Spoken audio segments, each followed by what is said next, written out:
오늘은 오직 한 가지만 생각하십시오라는 제목으로 함께 말씀을 나누고자 합니다. 오늘 말씀은 마태복음 6장 25절에서 34절 말씀입니다. 제가 봉독하겠습니다. 그러므로 내가 너희에게 이르노니 목숨을 위하여 무엇을 먹을까 무엇을 마실까 몸을 위하여 무엇을 입을까 염려하지 말라. 목숨이 음식보다 중하지 아니하며 몸이 의복보다 중하지 아니하냐. 공중의 새를 보라. 심지도 않고 거두지도 않고 창고에 모아들이지도 아니하되 너희 하늘 아버지께서 기르시나니 너희는 이것들보다 귀하지 아니하냐. 너희 중에 누가 염려함으로 그 키를 한 자라도 더할 수 있겠느냐. 또 너희가 어찌 의복을 위하여 염려하느냐. 들의 백합화가 어떻게 자라는가 생각하여 보라.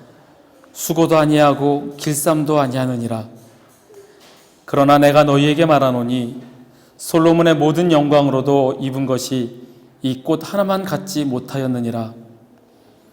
오늘 있다가 내일 아궁이에 던져지는 들풀도 하나님이 이렇게 입히시거든 하물며 너희일까 보냐. 믿음이 작은 자들아. 그러므로 염려하여 이르기를 무엇을 먹을까 무엇을 마실까 무엇을 입을까 하지 말라. 이는 다 이방인들이 구하는 것이라. 너희 하늘 아버지께서 이 모든 것이 너희에게 있어야 할 줄을 아시느니라. 그런즉 너희는 먼저 그의 나라와 그의 의의를 구하라. 그리하면 이 모든 것을 너희에게 더하시리라. 그러므로 내일 일을 위하여 염려하지 말라.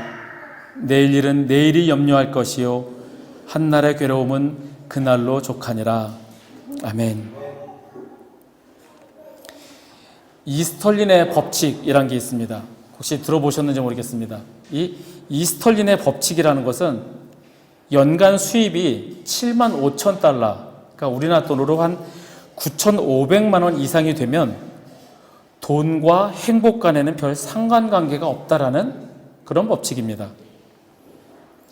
그러니까 돈이 그 정도 이상 되면은 뭐 많으나 뭐 더 많으나 별 그거하고 나의 행복과는 상관이 없다라는 겁니다.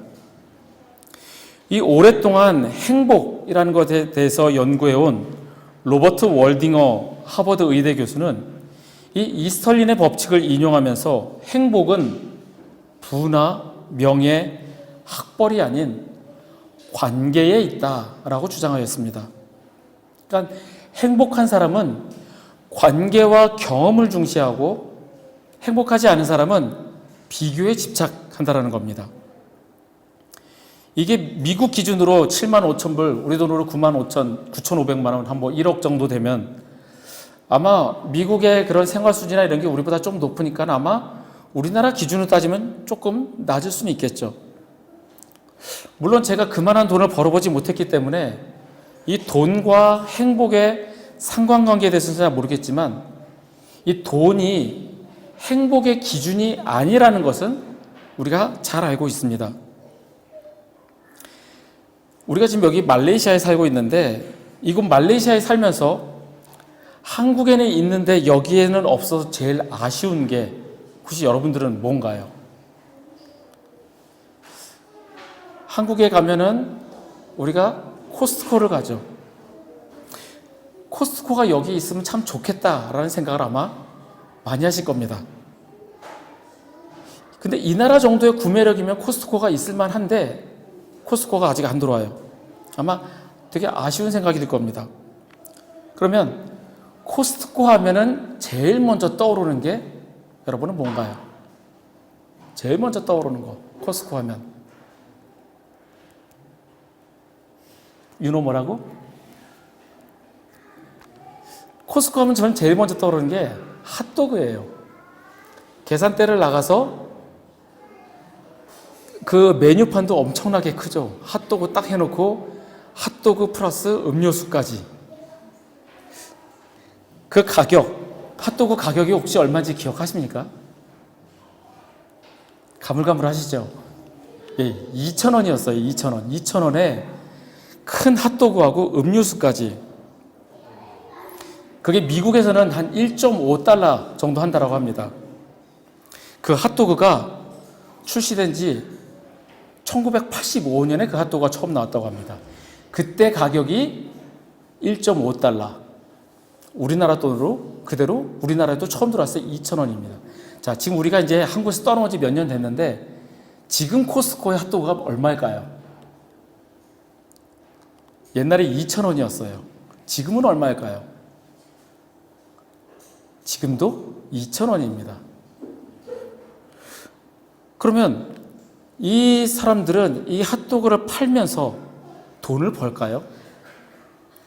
보통 이제 핫도그 사이즈를 줄이면서 그리고 가격은 그대로 두면서 용량과 크기를 줄이는 것을 슈링크플레이션이라고 합니다. 그렇게 해서 수익을 내야 되는데 이 핫도그는 처음 출시 그대로 소세지 사이즈도 그대로고 다 똑같이 그대로인데 가격도 그대로입니다. 그러면 박리담회라고 해서 1원이 남더라도 엄청나게 많이 팔면 그것을 이득을 볼까? 그런데 이 코스트코 핫도그는 팔면 팔수록 계속 손해라고 합니다. 원가가 판매가보다 넘는다라는 거죠. 그래서 이 코스트코에서는 이 핫도그용 소세지를 납품받다가 도저히 원가를 못 맞추니까 아예 핫도그 공장을 세웠다고 합니다. 공장을 세워서 핫도그를 그대로 갖고 오는데 그래도 2,000원이 안 된다라는 거. 2,000원이 넘는다라는 거예요, 원가가. 그래서 이 월스트리트 저널에서는 이 핫도그 세트가 최소 4.13달러, 우리 돈으로 한 5,400원 정도는 그래야 수익이 어느 정도 남는다라고 분석을 했다고 합니다.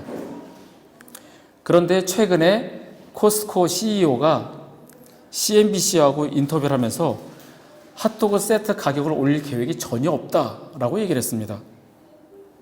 근데 이 CEO가 왜 그렇게 얘기를 했냐면은 한 4년 전에 이 코스트코 창업자인 짐 시네거에게 가가지고 이 핫도그 세트 가격을 유지하기 힘들다라고 얘기를 했다는 겁니다.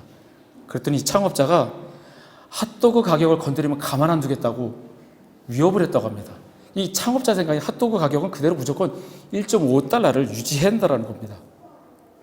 그럼 여기서 우리가 드는 질문은 왜 그들은 핫도그를 팔면서 손해를 보면서까지 그걸 계속 유지할까입니다. 계속 하나 팔면은 만약에 500원씩 손해가 난다 하면은 계속 손해가 나는데도 왜 그거를 팔까? 바로 경험과 관계 때문입니다. 코스트코를 가면 2,000원짜리 질 좋은 핫도그를 먹을 수 있다는 그 경험, 그리고 코스트코는 항상 질 좋은 제품을 싸게 판다.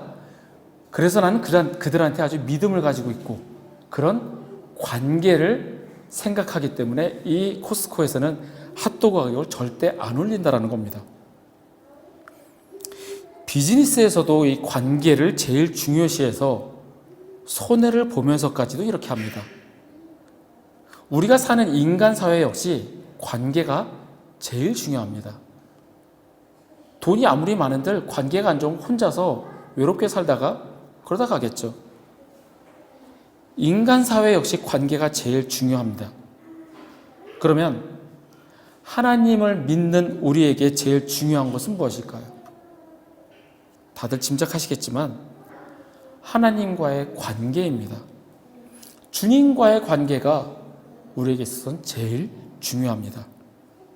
그래서 오늘 말씀 제목을 오직 한 가지만 생각하십시오. 이 한 가지는 바로 주님과의 관계입니다. 우리가 하나님을 믿는다, 예수님을 믿는다라고 하면서 주님과의 관계를 생각하지 않는다면 무늬만 그리스도인일 뿐입니다. 사람 간의 관계 역시 계속 만나고 서로에 대해서 알아가고 서로 주고받고 그렇게 오고 가야 정이 쌓이고 친밀해지는 겁니다. 주님과의 관계 역시 그렇습니다. 말로는 주님을 믿는다고 하는데 전혀 주님과의 교제 없이 주님을 알아가려고도 하지 않고 단지 그냥 내 앞만 보고 내 사는 것만 생각한다면 주님과의 관계가 있다라고 할 수 없는 겁니다. 예수님께서는 너의 앞길은 염려하지 말고 주님과의 관계에만 집중하라고 말씀하셨습니다. 하늘의 새도 돌보시는 하나님, 들판에 핀 꽃도 살리시는 하나님께서 하물며 너희일까 보냐. 우리가 주님과의 관계에만 집중하면 그런 것들은 염려할 필요가 없다라고 하십니다. 우리가 주님과의 바른 관계만 유지하고 있다면 하나님께서 우리의 모든 것을 보살피신다는 그 약속입니다. 2018년에 사이언스 오브 네이처지에 실린 논문에는 새들이 얼마나 많은 곤충을 잡아먹는지에 대한 보고가 나와 있습니다. 지구에는 약 1만 700종의 조류가 산다고 합니다. 그리고 이 조류들 중에서 적어도 한 번 이상 곤충을 잡아먹는 조류가 약 6,000종이라고 합니다. 그래서 학자들이 집계를 해보니까 이 새들이 연간 먹는 곤충들의 그 양이 4억 톤에서 5억 톤이 나온다고 합니다. 이 4억 톤의 5억 톤이라는 숫자는 UN 식량농업기구가 추정한 인간이 먹는 연간 육류 생선 소비량이라고 합니다.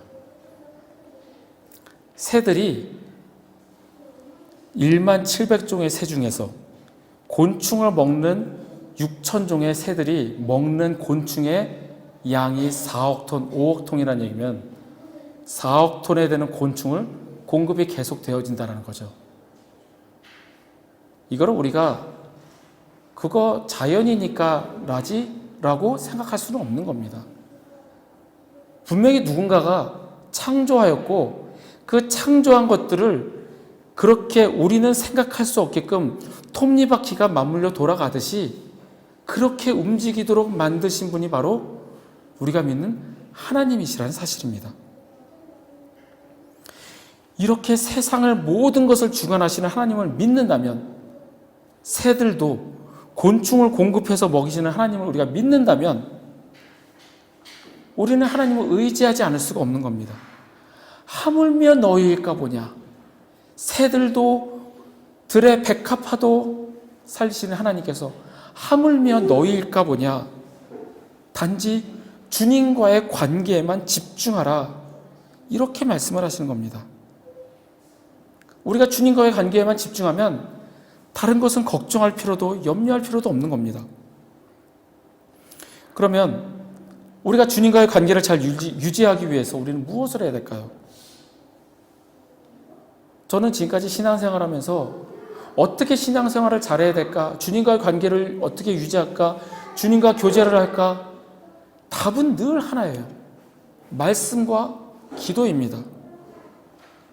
주님과 대화하며 하나님이 우리에게 주신 그 말씀을 읽으면서 우리의 신앙생활을 해나간다는 겁니다.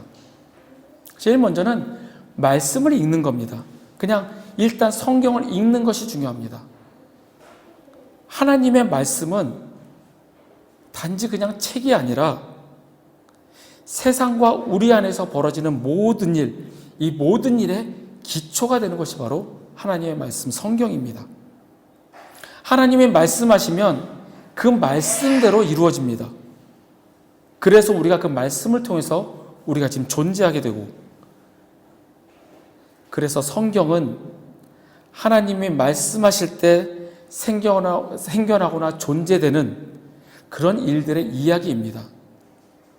우리가 성경을 읽으면은 그냥 단지 책을 읽는 것이 아니라 주님과의 대화 속으로 들어가게 됩니다. 그리고 그 대화는 우리 삶 모든 것 가운데 영향을 미치게 됩니다. 일반 책들을 읽을 때는 정보를 얻거나 혹은 재미를 위해서 내 상식을 높이기 위해서 우리는 책들을 읽습니다. 하지만 성경을 읽는 이유는 주님과의 교제를 위해서입니다. 하나님의 말씀을 듣고 하나님을 알아가며 하나님께서 하시는 말씀을 어떻게 행하며 살아갈까? 그런 것이 바로 주님과의 교제라는 겁니다. 그런데 우리가 성경을 읽으면서 가장 중요하게 생각할 것은 이것이 무슨 뜻일까? 무슨 의미일까? 이것보다 이 말씀 그대로 어떻게 살아갈 것인가? 이것이 우리에게 가장 중요한 겁니다. 그냥 말씀을 읽는 것에 그쳐서는 안 되고 그 말씀대로 살아가는 것, 이것을 성경을 인격적으로 읽는다라고 말을 합니다. 성경을 읽는 것은 내 지식을 높이기 위해서, 내 성경 상식 지식을 올리기 위해서 읽는 것이 아니라 하나님의 음성을 듣고 그 말씀에 순종하며 말씀대로 살아가려고 하는 것이지, 다른 것이 목적이 돼서는 안 된다는 겁니다. 그런데 하나님께서는 우리에게 성경을 읽으라고, 주님과 교제하라고 강요하시지 않습니다. 하나님은 인격적인 분이시기 때문에 우리를 부르시고 우리에게 명령하시고, 우리가 잘못했을 때 책망하시고 심판하시고 위로하시지만 이렇게 해야 된다라고 강요하시지 않습니다. 억지로 우리에게 하게 하시지 않습니다. 만약에 하나님께서 억지로 하게 하신다면 아마 이 세상의 모든 사람들은 다 하나님을 믿을 겁니다. 그런데 그렇지 않습니다. 하나님은 절대로 우리에게 강요하시지 않습니다. 주님과의 교제를 위해서 말씀을 읽고 기도하는 자유의지가 우리에게 있는 겁니다. 주님과의 관계를 중요시하게 생각해서 말씀을 읽고 그 말씀대로 살아가는 것은 우리에게 달려있지 하나님이 우리에게 강요하시지 않습니다. 말씀을 읽자 우리가 서로 조언하고 권면할 수 있지만 그렇게 하는 것은 각각 개인에게 달려있다는 겁니다. 저도 제 경험상 말씀을 읽는 것이 주님과의 교제라는 것임을 깨닫습니다. 제가 늘 말씀드리지만 신앙생활을 오래 하다 보니 성경에 대해서 다 아는 것 같습니다. 어렸을 때부터 성경을 배우면서 하니까 성경을 다 아는 것 같습니다. 그러니까 대충 성경에 굵직굵직한 거 다 알고 있고, 창세기에는 무슨 내용이 나오고 출애굽기 무슨 내용, 다들 아는 것 같습니다. 그러다 보니 성경을 안 읽게 되는 거죠. 다 아는 것 같으니까.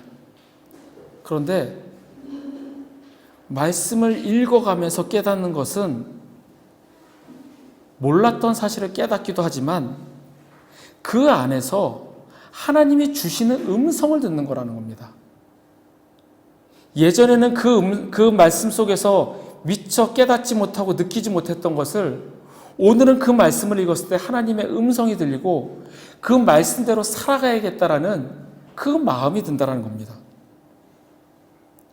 그래서 제가 요즘 그 말씀을 읽고 말씀대로 살아가려고 애쓰다 보니까는 저같이 못된 인간이 조금씩 변해가는 것을 느끼는 겁니다. 제일 옆에서 느끼는 사람이 제 아내죠. 그래도 사람이 좀 변했네. 제 아내가 저에게 맨날 하는 말이 있습니다. 그래도 사람이 변해가니까 같이 살 수 있지. 변하지 않았으면 내가 같이 살았겠냐라고 이야기를 합니다. 의지로 변하는 것이 아니라 하나님의 말씀을 읽고 그 말씀대로 살아가려고 하니 성령님께서 저를 변화시키는 겁니다. 그래서 제가 말씀을 읽자라고 제가 참 말을 많이 합니다.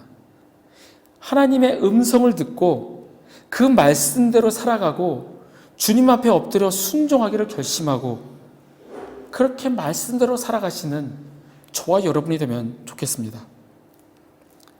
마지막으로 주님과의 교제를 한다는 것은 주님께 모든 것을 맡기는, 하나님이 하시도록 전적으로 하나님께 위임을 하는 것입니다.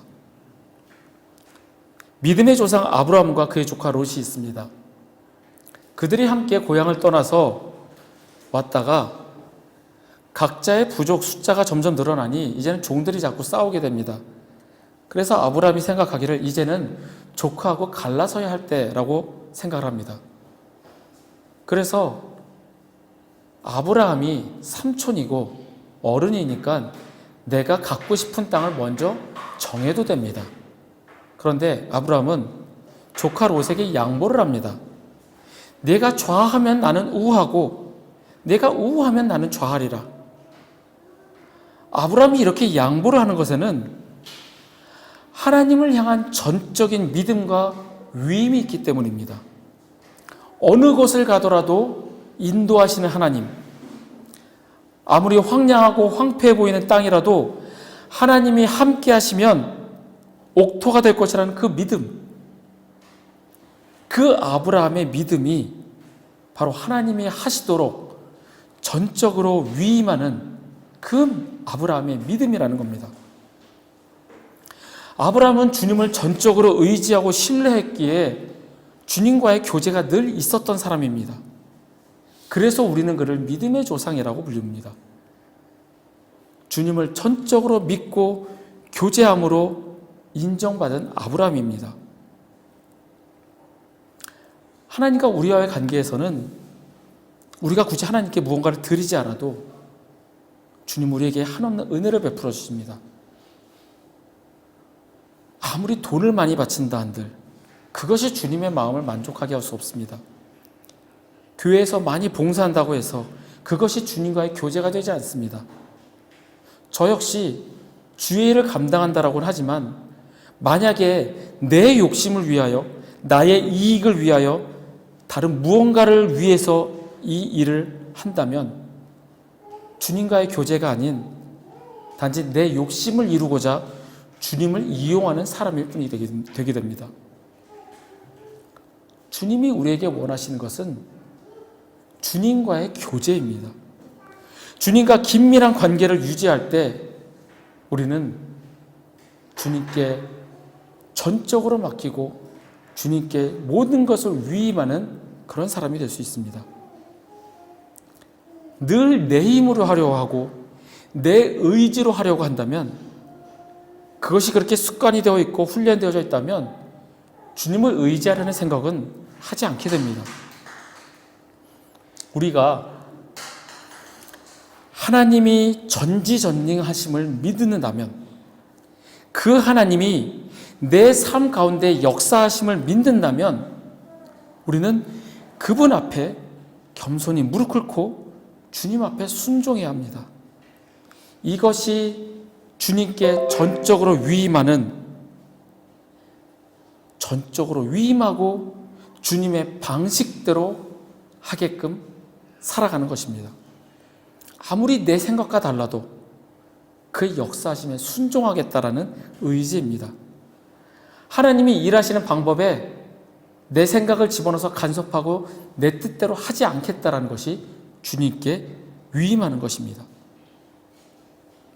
우리가 주님께 전적으로 위임하고 믿고 의지한다면 하나님께서는 완벽한 그때에, 하나님이 가장 기뻐하시는 그때에 이루십니다. 그래서 우리는 하나님께서 역사하시도록 주님께 전적으로 맡기는 훈련을 해야 합니다. 그 훈련은 말씀과 기도를 통해서 주님과 교제할 때 우리는 그렇게 훈련이 되어집니다. 그럴 때 하나님의 방법으로 우리를 찾아와 하나님께서는 말씀하십니다. 하물며 너희일까 보냐. 그런즉 너희는 먼저 그의 나라와 그의 의를 구하라. 그리하면 이 모든 것을 너희에게 더하시리라.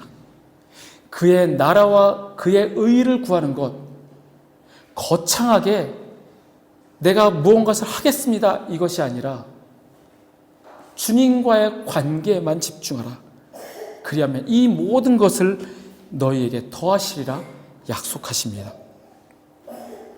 우리 가운데 주님을 신뢰하는 믿음이, 주님만 전적으로 의지하고 주님께 위임하는 그러한 마음이 있기를 간절히 소망합니다.